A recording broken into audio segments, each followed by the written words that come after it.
Hi, good afternoon. I'm Paul Cadman. I am the chair of Downtown in Business Birmingham. Going to welcome three people that I know quite well into the Downtown in Business Brummy Den. We'll start off with the ladies first. Rebecca, good afternoon to you. Rebecca Simkiss, Managing Director, who holds a number of charitable sort of positions as well, but we'll leave that for your introduction. Welcome, good afternoon. We've got Stu Wood, who's the MD of Wood Barnes, and he also sits on a board of Birmingham Tech with me, and he currently is looking to promote and talk about Woodshires. We've got Gareth Wilcox, who's a partner, Birmingham partner, who sits with OPUS Business Consultancy, who's looking to talk about some things. So ladies first. Becky, good afternoon. A few minutes to introduce yourself and talk about you and your business, please. Yes, so you did a fantastic job. So I'm Rebecca Simkiss, and I am Managing Director and co-founder of Simkissguy Recruitment.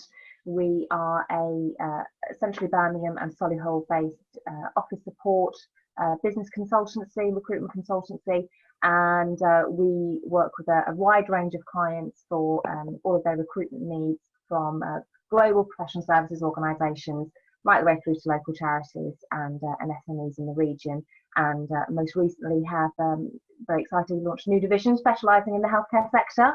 So that's something that we're looking forward to expanding and developing over the course of the next few months. Fabulous. And tell me about your charitable positions as well, because you're an avid supporter of Love Brom, as well as a number of Birmingham charities. Yeah, absolutely. For me personally, but also for Simkissguy, CSR is something that we think is incredibly important. So I have a number of non-executive positions around the region. So I am very lucky to be vice chair and trustee of Love Brum. I am also a former chair of BPS Birmingham Future. I'm a co-founding board member of an organisation called West Midlands Women's Voice, which is to make sure that women are represented across the entire region at a local government level. And I'm also chair of the Regional Advisory Board for an organisation that works with highly talented children in academic areas and helps and encourages them to achieve their full potential in underprivileged wards around the city. Excellent, wonderful. And the other thing is that you've got a trophy cabinet that's bursting at the seams with some of the fantastic awards that you've won over the years as well, haven't you? I can see you slightly blushing, but you know, a highly accomplished person and director, so congratulations on that. Thank you. Stuart, a co-director of Birmingham Tech, a board member and a director of Woodshires. Just a minute or two to introduce yourself, please. Yeah, so I'm Stu Wood. Yes, I own multiple companies. Those two are the main ones that we will be discussing today. Yeah, so my background is I was a financial advisor for 12 years, came out of that, started up a tax consultancy with my father 6 years ago, which is Woodshires, which we'll discuss in a bit. And then subsequently other opportunities have arisen off the back of that. Created Wood Barnes, which is a tech consultancy in partnership with a Dutch company. It's one of the largest software development houses in Europe, who don't actually actively work in the UK at the moment. Yeah, amongst other things. And then also obviously Birmingham Tech Week as well, sit on the board with Mr. Cadman. We assist with that, and yeah, good stuff. Fabulous. Okay, and then each of you are going to bring in some professional sort of advice and some things like that. Gareth, good afternoon. Partner at OPUS Business Consultancy in Birmingham. We've had a number of conversations. You're a Downtown in Business member and things like that, and you're looking to reach out. And really, it's business rescue and it's business support for you. So if we can kick off just with a bit of an introduction and a bit of your history, and then just your immediate advice around business rescue and business support, I'd appreciate that. Yeah, of course. So yeah, as you say, I'm a partner and licensed insolvency practitioner with Opus Business Services. What that is a nationwide organisation which looks to provide support to businesses that are in various stages of distress. I also do a fair bit of solvent liquidation work, which is normally surrounding tax efficient close downs of businesses which can actually pay all their debts.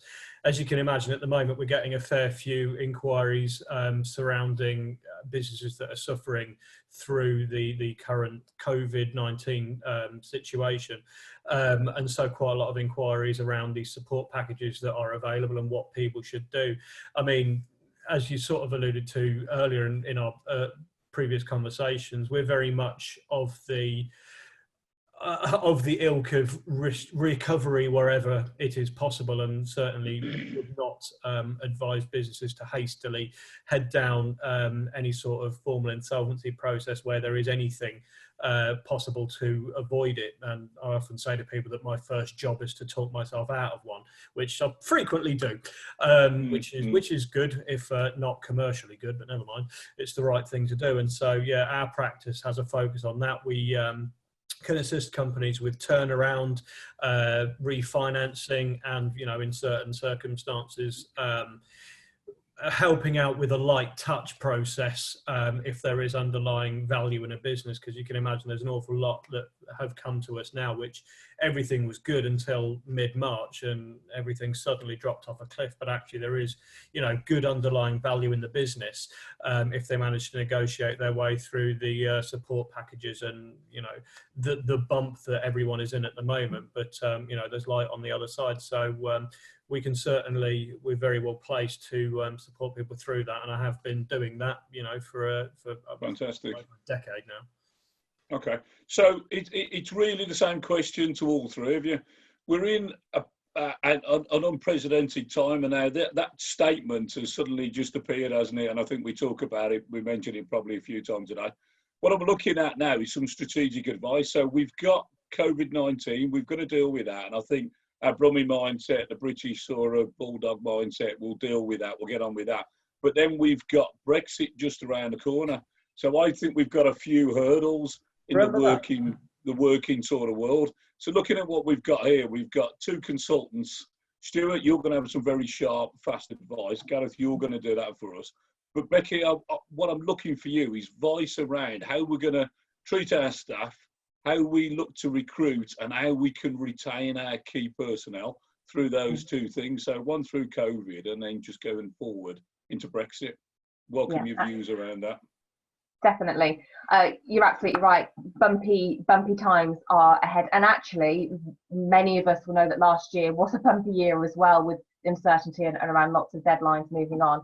I think it's really important that companies look to retain and engage their existing talent. We see frequently one of the most common reasons why people want to move on to their role is they feel undervalued, not because they don't enjoy the job necessarily, it's because they don't feel that they have been valued and treated properly by their company.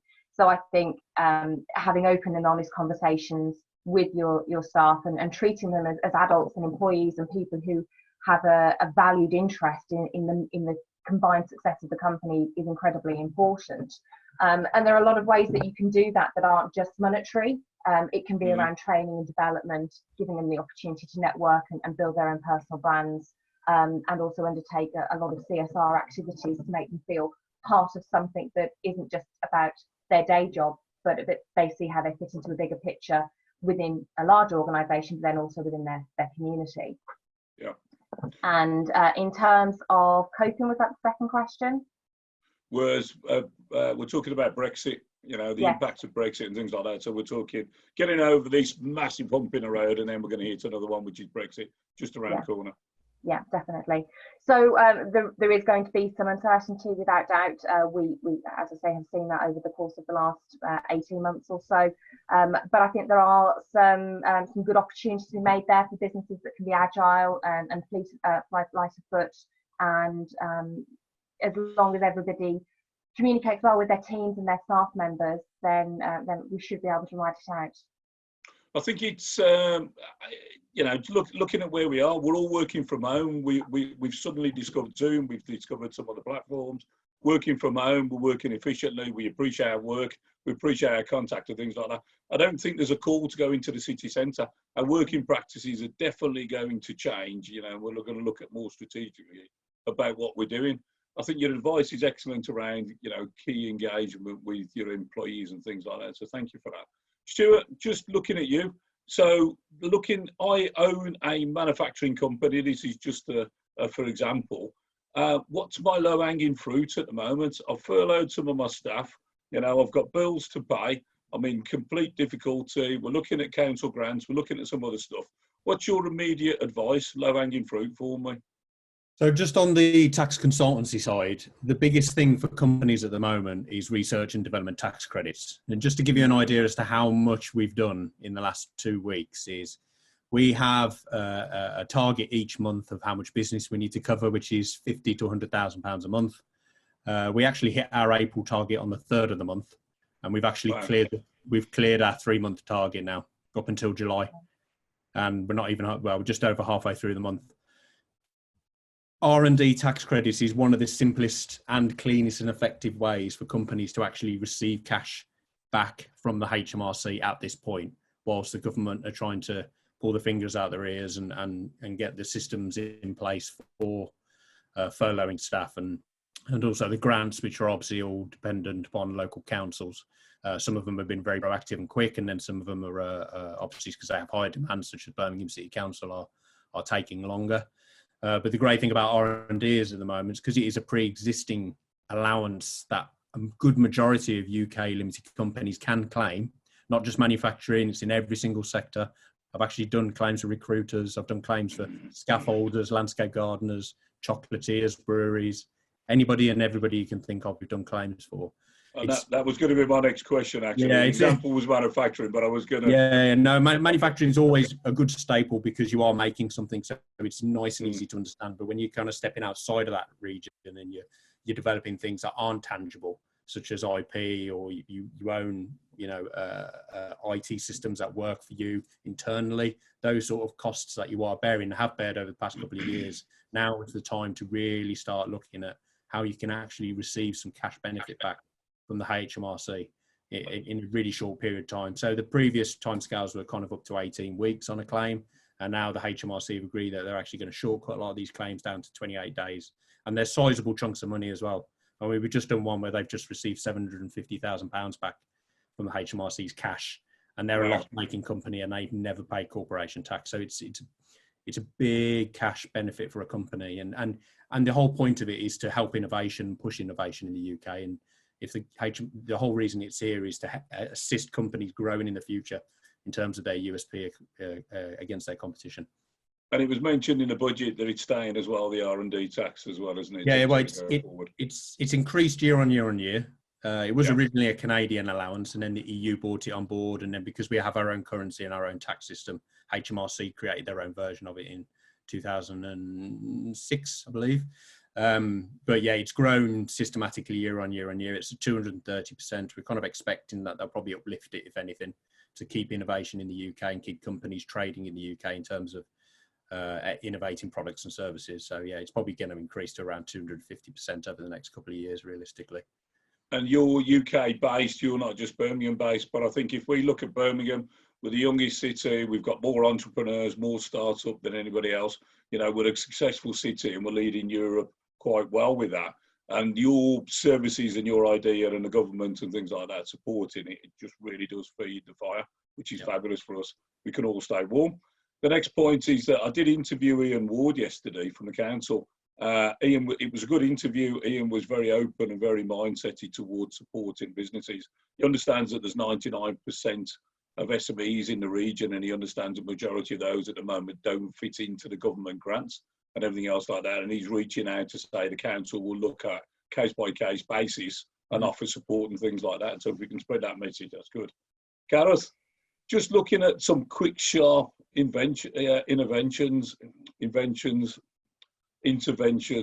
we can edit that out, interventions that businesses, somebody comes to you who's struggling at the moment, right?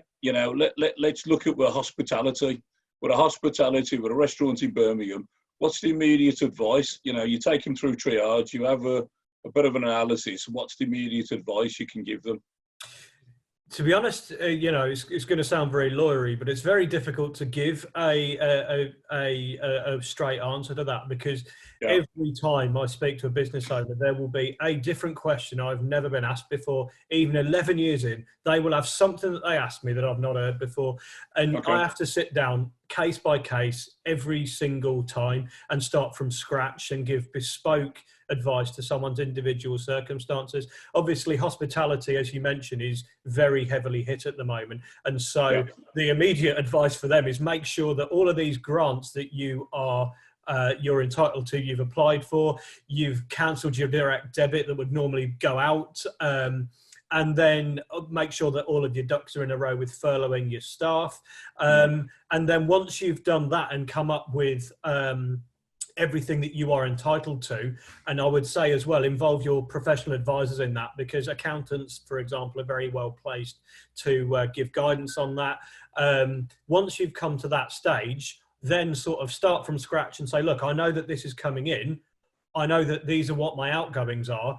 And then, I mean, before you do anything rash, look at who you need to pay money to. You might be able to get some sort of rent holiday from your landlord. You might get one automatically.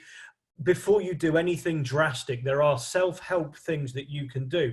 Negotiate with your suppliers. You know, if you know that you can't make a payment, it is better for you to engage in a conversation and have a chat that you're in front of than wait for the problem to come to your door. People will be far more amenable to that. And when I talk about light touch interventions, that's what I'm sort of talking about. The amount of people that, I mean, you speak to and they say, oh, I think I've got this massive problem, and that you find that actually they owe one person money. And so the answer is, if that person's not yet attacking you, go and have a chat with them. If there's 2 or 3, have a chat with them. Now, if you owe thousands upon thousands of pounds to 30 people, it's a very different kettle of fish. But if you've got a very straightforward scenario where you've got a small number of suppliers, you can cover the wage bill to the extent that you have to use in the furlough scheme, and you can have a sensible chat with your landlord and your suppliers. Then, you know, there's self-help that you can do. And then after that, don't be afraid again to then go and ask the next level of help, because there's a perception that if they speak to someone like me, what I'm going to do is turn up, tell them to pull the shutters down, leave them with a massive invoice, and then naff off to my villa that you can see that I have in Spain. Sadly, none of that's true. And I actually, you know, sit down, we'll get used to, we'll get a feel for them and their problem. But, you know, before they even get to that stage, there's quite a lot that they can do. And the last thing that you would want someone to do is panic. I mean, yes, it feels like the world is falling, but it's not. It didn't in 2008. It won't now. We got over it. Yeah. You know, so, you know, can I guarantee that everything's going to go back to normal at the end of lockdown? Absolutely not. Neither can anyone else. But is the world going to end? Probably not. Can you advise on the behaviour of banks at the moment, where the banks, in your opinion, seem to be sorting and helping and, you know, supporting businesses? It's very different. I mean, bank by bank, I've heard that RBS are doing quite well, and therefore by extension NatWest, but others not. I mean, it's very difficult. I mean, obviously the COVID loans, the interruption loans were next to useless when they first became announced, because I think I've said this to you before, if you've got a business which is suffering from an interruption, and you have to give a personal guarantee for the balance of the loan, how do you fancy guaranteeing, you know, your family's wealth, that everything's going to go back to normal after the lockdown's over? Because I wouldn't fancy it. Now, obviously, now that requirement has been removed in the vast majority of scenarios, yes, it's a step in the right direction. But the problem is there is still so much paperwork to fill out. And ultimately, you've got to prove viability before the crisis hit. And quite a lot of business owners, I imagine, think that their businesses were definitely viable up to that point and can probably argue that point. But to actually demonstrate that to the standards required of a computer says yes, computer says no organisation on paper is somewhat of a different kettle of fish. And so I do think that there are still significant difficulties with the banks and all that. Exactly. And I mean, in my first port of call, sort of as I was alluding to earlier, is if it's possible for you to have a conversation with people that you owe money to, that you aren't paying interest to, then have that chat before you go and start. Yes, I mean, these loans are interest free for a period, but ultimately you are putting yourself at risk, you know, whereas if you're able to have a sensible chat, then don't. But I mean, my inkling is that the banks aren't being as helpful as they would like us to think they are being, because they're not acting quick enough. And realistically, you know, if we are halfway through lockdown, as everyone hopes we maybe are, by the time most people get their money, it'll be over and they'll be back to work, and, you know. Fabulous. Okay. So, Becky, do you want to come in on that? How are you finding the banks and how are you finding support institutions? Are you getting what you want, or is it quite difficult for you? I 100% agree with all of those comments. It's been so frustrating. I think, as you say, 99% of the region's economy is made up of small businesses. And I've been hugely frustrated by the responses that we've had from the banks. And I sat there and saw the press conference where we were told that we would be supported, and those things in theory are really good ideas. And I sat there and thought, thank God, we're going to get some help to get us through this. The reality when speaking to the bank was very, very different. Certainly because recruitment, as you would understand it, is a market that very, very quickly in the commercial sector certainly just completely flattened. So we went to the bank pretty early on in the civil process. And who did you bank with, Becky? Do you want to say or not? Probably best not to say, but fine. certainly not one of the ones that have been highlighted as being particularly helpful. So we went, I think, probably day one or day two of the process to say, this is our business. We've been established for several years. We have a viable business, great reputation. I think so, but you do. And so they were asking for personal guarantees, which those of you who are on Twitter will see that I've made one or two comments about. Might have potentially sort of started tweeting the BBC and the IOD and Andy Street and anyone who listened to me at that point as well. So I was pleased to see that the personal guarantees were ruled out, because how can you, on something that is so uncertain and so distressing, how can you ask people to put everything that they have on the line for it as well? Absolutely right. Well, it's also not sharing the risk, is it? It's ludicrous, because they're getting backed by the government, and how about you top it up? Now, how about you take a little bit of risk? I seem to remember bailing some banks out, 11 years ago or so. So, possibly maybe the banks owe people, no one, just my thoughts. I mean, we'll take these comments forward and we'll challenge local MPs and things like that. I'm speaking to Liam Byrne and Andy Street over the next week or two, so we'll take that up with them. That they're not influencers by any means in the banks, but certainly their voice and things like that will be heard. Stuart, how are you? Sorry, Becky, go on. Well, I just wanted to say that I think fundamentally, while Civil is a great idea in principle, I don't think that the banks deciding which businesses effectively live or die throughout this process is a very good way of doing it. Brilliant. Good. Stuart, your thoughts around banks and other institutions are offering support or not offering support as it is? We're not allowed to swear, are we? Please not, but we can edit it out, I suppose. Right, okay, so there's two sides to this. We're moaning about the banks, okay? Yeah. And I fully understand that, because they are useless. But one of the biggest problems is that in 2012, the government changed the legislation for banks, that they are now wholly responsible for risk based upon lending. So that is the reason that they've gone tight ever since that point.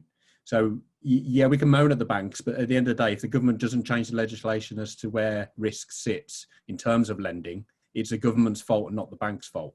Now, the high street lenders are useless. Challenger banks are generally mopping up all the surrounding areas where people aren't, but one of the best bits of advice I can ever give anybody in terms of if you're business banking, if you're banking with anybody and you're then now into a position where you need help from them, never go to your original bank, go to a new bank and put a new business proposal through to that new bank, because you're going to have much greater success moving your business to a new bank with the facilities that you need moving forward than you will ever get going back to your existing bank.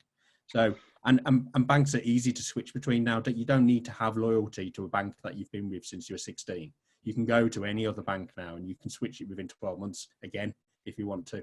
So yeah, my personal advice is every time I go into a business, into whatever interim role, is I start and look at everything. Go through a whole list of things, look at the banks, look at the accountants, look at the suppliers and do everything. And the second I hear that somebody's been with us for 10, 15 years or whatever, since I went to school with them, those sort of comments, then it just, alarm bells go and everything else like that. Okay, so last few minutes of the interview, just going to ask each one of you just to really encapsulate your advice now. So we talked about your services, talked about the low-hanging fruit, talked about what you can do. Gareth, really, you've looked at your advice and you've come across quite clear and succinctly on that point. What I'm going to look for you is what you're going to offer to Downtown and Business sort of members and the wider community and things like this, because this isn't being excluded to members. It's going to go a little bit wider. Becky, you've got a new department set up, the healthcare and things like that. But you've also reached out. You're looking at CV reviews for people and things like that. So if I can guide you around that. But Stuart, let's start off with you. The immediate sort of advice from Stuart Wood, not from you as your businesses and things like that. You've been around business a while and, you're regarded professionally as good consultants. What's the generalistic advice to the owners and to people that are employed in businesses at the moment? Stop focusing too much on the problem and start focusing more on your long-term goals. Because I've seen too many people on social talking to them now, and they're so focused on exactly what is happening at this point that they're not looking at what's going to be happening in 6 months' time. If you take your eye off the ball for that long period of time, your company's probably going to fail anyway. So make sure that you are planning 6 to 12. The great thing about what's going on at the moment is it's going to change fundamentally the way that we work day in, day out, hopefully for the better. The need and the necessity to have so much emphasis on being in one place at one given time is going to change. Working hours, I saw your thing the other day, Paul, about working hours. I think this will change. Everything that's going on at the moment is giving people the flexibility to just work how they want in the most efficient manner that they can. And my best advice is, although you as a company have consultants and specialists around you that have been giving you advice over the years, those companies may now be struggling and in exactly the same position as you are. So reach out and start opening your mind up to having conversations with people that generally you probably wouldn't have spoken to before, and take advice from people who sit outside of your just current circle, because they're likely to give you the best advice because they're looking in with a fresh pair of eyes, and everybody's here to help each other now as well. So you're going to get the best level of advice now than you probably ever were going to get before. So Excellent. No, good. Becky? Yeah, there's a lot of people who, unfortunately, through no fault of their own, have found themselves made redundant. Simkissguy is there supporting not just our clients who are looking to recruit, and there are some fantastically talented candidates who are available at the moment. But we can, at Simkissguy, we're very happy to provide interview advice, CV advice, how to undertake remote interviews. These are new skills that people have never had to utilise before. Telephone interviews, it's so difficult to get your personality across when you don't have the benefit of looking somebody completely in the eye. It's slightly better when you're doing remote interviews. So all of that advice we can certainly provide in terms of employability and how to help people, but also advice as to how you can use your network to do good at this time. There are a lot of people out there who need help and need support. So if you can't communicate with your customers in a way that you normally would do, talk to them about something that maybe is a little bit different that keeps the dialogue going with them as well. Okay, thank you very much. Gareth, just talking about you. So what I'm looking for from you is some advice from you, not as an insolvency practitioner, just as somebody that's been around business as well and things like that. Where would you be? So you're in this position where you are now owning a business, times are tough, where would you guide from that point? You're not the practitioner, you're not the doctor, you're the patient now. So let's take it from the patient's perspective. Just take advice. A problem shared is a problem halved, as the old ludicrously corny saying goes. But it's true. because just getting it out there in the open, just talking it through with someone is almost certainly going to reduce your stress levels. Ideally, talk to someone that knows what they're talking about and someone that can actually give you some sort of guide of it. So talk to your accountant, talk to your lawyer. And for downtown members, you know, if anyone is struggling with any business owners end up watching this and think, yes, I need to talk to someone, I'm quite happy to have a free chat with anyone. You know, it's, you know, I will give anyone, you know, an hour, 2 hours, however long it takes to get to the bottom of the issues that they're facing and whether I can help. Because chances are, and that's one of the beauties of this network, is if I don't, I will know someone that can help. You know, if it's on the credits, you know, talk to Stuart. If it's something to do with recruitment or whatever, you know, speak to Becky. There is so many people now that we all know, and I'll extend it as well to, you know, contacts of downtown members, you know, whatever. You know, we've all got massive Rolodexes and can all pull together and help people through this, no matter what. And so that's what I would say, is just talk to people, you know, particularly other professionals. Fantastic. I mean, from my perspective, my phone hasn't stopped ringing over the last few weeks as well, the same as everybody else. And my advice has been, look at your business, turn your business upside down, look at your business plan, you know, make your business work now. You're working from home, you're working remotely and things like that. It really doesn't matter what type of industry you're in. You can earn money, you can make your business go, you can keep it alive, you know, put part of your business as dormant and things like that, but focus on other things that you can work for. There's definitely opportunities. I'm not personally concerned about Brexit. I think it's going to be a little bit of a bumpy road, but, you know, the markets will open up for us and things like that. The mindset of us working from home and the way that we do that, Stuart, you reflected on a piece that I put on LinkedIn and things like that. It's gone out to downtown members as well. I genuinely think, you know, when I employ people, I don't really care what you do when you do it, as long as you deliver and do what you're supposed to do. And I think that kind of mindset, we're all coming to settle for that. If you have a few hours off during the day and you want to spend a bit of time with your family and pick your business up at night, and you can do that, absolutely fine. But there we go. Personal views there. Looking at the time, so just want to say, Becky, thank you very much. You've been absolutely wonderful. Your advice there, and you're reaching out to people to say that you're there, you know, for free advice and things like that. That's great. Love Brom is a wonderful charity. Clearly, we're all supporting Love Brom. We're all coming together as Brummies. You're an icon of the Brummie mindset, you know, that which is fabulous. Stuart, again, thank you so much. You're reaching out to people. You're offering advice. Come to clear advice there. Low-hanging fruit, R&D, get the money in the bank, keep the cash flow going. That's the blood in the veins of businesses. Again, you work hard for the business, for the community as well. Thank you very much. Gareth, positive output, you know, from you talking about insolvency and things like that, but actually it's more about business consultancy. It's more about helping people. It's more about doing the right things, keeping a roof over their head, keeping businesses flowing, as opposed to earning money and doing what you're supposed to be doing. You're doing the right thing for everybody else. We've had a couple of conversations. You've been quite inspirational with your advice. You've reached out to everybody. You know, the door's open as far as everybody's concerned for you. We can find you all on LinkedIn. Just want to wish you all a good afternoon. Thank you very much. So I've been Paul Cadman. I'm still Paul Cadman. I'm still the chair of Downtown in Business. Have a fantastic weekend. Thank you. Take care.